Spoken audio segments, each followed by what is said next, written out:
Okay, so thank you for the invite. It's a pleasure to be here with you and with many friends that work on this topic. I come from a different area. I do indicators for decision-making, for policies and assessment, which is not the ground of those generating information systems, open access. My perspective will be slightly different. And I'm going to do a quick presentation so it allows us to discuss later. What are the indicators? Indicators are quantitative representations of a process. And we want to measure and find the numeric representation of this. And this will help us to manage, understand the capacity of our systems, to formulate policies and do assessment. But I stay with this. Doing indicators implies identifying a process and some parameters and putting a number to this, which is not so simple. And doing indicators reflects as well different visions on science and technology and the relationship with society and politics. And in this regard, it's not arbitrary to do indicators. It's not at random. It reflects a look at the object one has.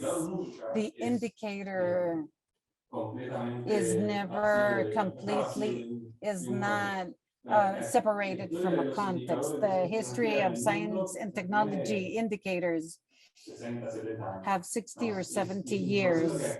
It's a process that accompanied from the beginning of modern science, the science that we know today. And there's been different looks on the indicators, from how to measure more basic research, how to measure results and impact, the economic development and other things. Each one of these system of indicators have models and methodologies, have their own rationale, and they have a relationship between them in most cases. So the best indicators are those that allow us to look at a system from various perspectives.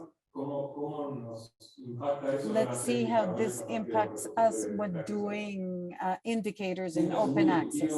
There's a case that has been discussed quite a bit, which is production scientific production indicators. And bibliometric indicators are data taken from scientific publications with a quantitative look at the advance of the production of knowledge. These indicators that are the ones that we use everywhere in the world, that we don't like for a specific reason, will be related to the way science is communicated. And something very important in this process is that they're within a journal, a package, and certain processes of incorporation of knowledge. There's peer review, a way of a certain degree of barriers.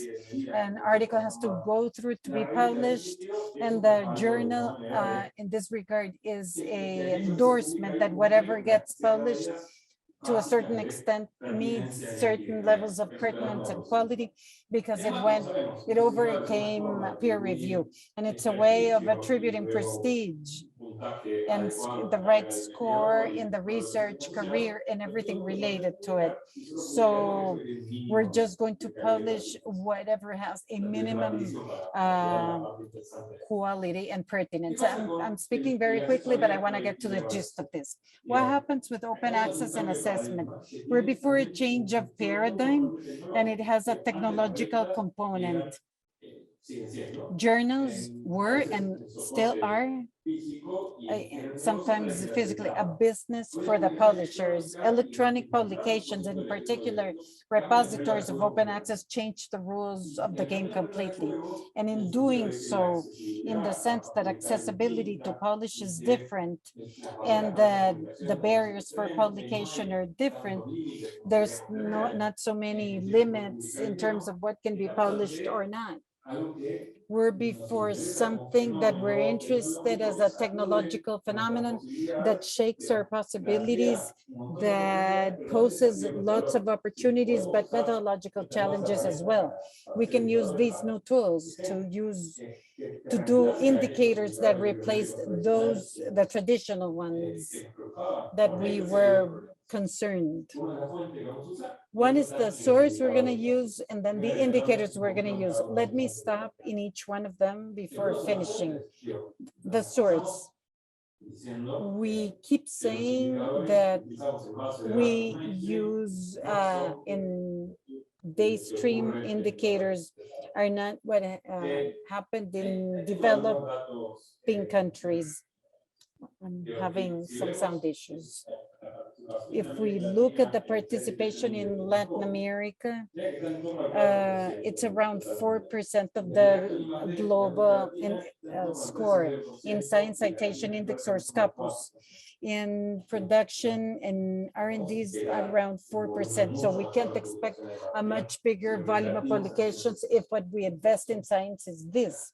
It's logical, it's two sides to the same coin. If this ends up being a representation of the volume of the production of knowledge in the region, somehow this doesn't mean it's necessarily good to do assessment. It's a lens. I just have a small emerging indicator of the production of knowledge. There's a lot more that we can find, that we do find in the repositories, but I want to focus on the statistical representation. Andrea just said it. What we have, what happened is a representation, because if I'm going to do indicators that inform public policies, that allow us to do a discourse around open science and what happens in Latin America as a group of countries, my source needs to be representative somehow. What I'm saying, I'm talking about. Let me show some information from the referencia. They're old, before Lotaro beats me. They're a couple years old. At the time, there were over 3 million documents. If we look inside, we're gonna see that there were different types of documents, something that was just mentioned, articles in journals, as well as an important amount of thesis dissertations at a master's and PhD degree. It's a very diverse source, large volumes and diverse, and the representation of countries is very varied. If we begin analyzing this, you're going to see it doesn't look like other indicators. We have, taking Spain out, we have Brazil with a large volume, which agrees with all of the information we have about the volume of science in Brazil. Then we have Peru, that in our indicators doesn't have the same relevance. Argentina, Colombia, Mexico, with a very small percentage. Chile is not there. So we have representation issues around coverage of open access repositories. And this is one of the first challenges. If we're going to draw conclusions here, we need to think in a better identifying and separating the various components here and guaranteeing some sort of representation, because the indicators we can draw may be more or less illustrational in general, but they have a weakness when comparing among countries, institutions, and researchers. And the other problem is the indicators. We complain about the indicators. Are they a problem? I put a picture of the public enemy #1 of science in the world, which is the impact factor. It's an indicator that originally was thought out to select journals. We know using it as an approximation to quality doesn't make any sense. Those of us that do indicators and that work with statistics, we know this is not fine. The methodological doesn't show anything related to quality, doesn't say anything about the quality of a paper in particular, and much less of those that produce it. It's a very poor indicator. However, it's very disseminated and it works. It works for certain groups of people in the main current of science. And if we talk with leading researchers in certain disciplines, they feel represented by this. I don't want to say they're playing with words with the title of this. It's not a group of people that are irresponsible and excluding. They see themselves represented here. So in turn, this is tempting for those doing management because we need it to a certain extent. It's a responsibility, and I'm going to go back to this later to provide some sort of an answer and an alternative to these measurements. In this sense, we find a series of challenges and opportunities for repositories. How to interpret the data that we have. It was mentioned in the previous presentations, the problem of some kind of categories for documents that allow us to contribute more data for assessment and policies. If the article is measured as a unit, what do we do with the research data? Which is something else that we are very much interested in these type of information systems. And all of this is to conclude with this question that I believe is the most important. Taking what I said before, I don't think that we are in the hands of irresponsible people who are exclusive, who do not want to have good indicators. Simply, there is no clear methodology to work on data in the repositories. It's not just the responsibility of the ones in charge of policies, about assessment and research. We have been issuing declarations about this for 20 years, but we don't have a system of indicators that tell us this replaces whatever was done before. We can say that assessment has to be more qualitative. Good, we agree. But that means a volume of work for a system that is already overloaded, which is hard to sustain. So some kind of tool, quantitative tool that organizes and support this kind of assessment is necessary, but it doesn't come from zero. It is creating a series of indicators for open science repositories and not just start counting things. We have to answer at least 5 important questions. What are we going to measure? We have to agree on what we are going to measure, the characteristics of the phenomenon and the limits.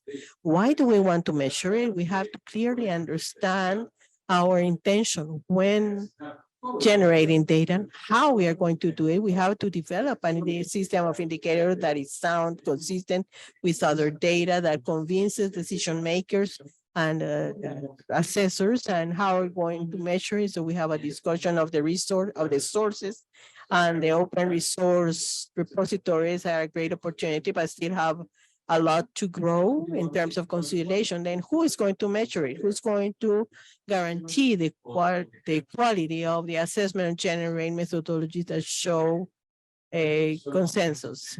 This, we just need a system of indicators that allows to replace those that we believe that are not so consistent, are not very useful for something that is better and that requires consensus and work, technical work, with the participation of experts in assessment, experts on indicators, and experts in information systems. And it is not easy or quick work, but for it to be serious and sound, we need to start working on it. Thank you.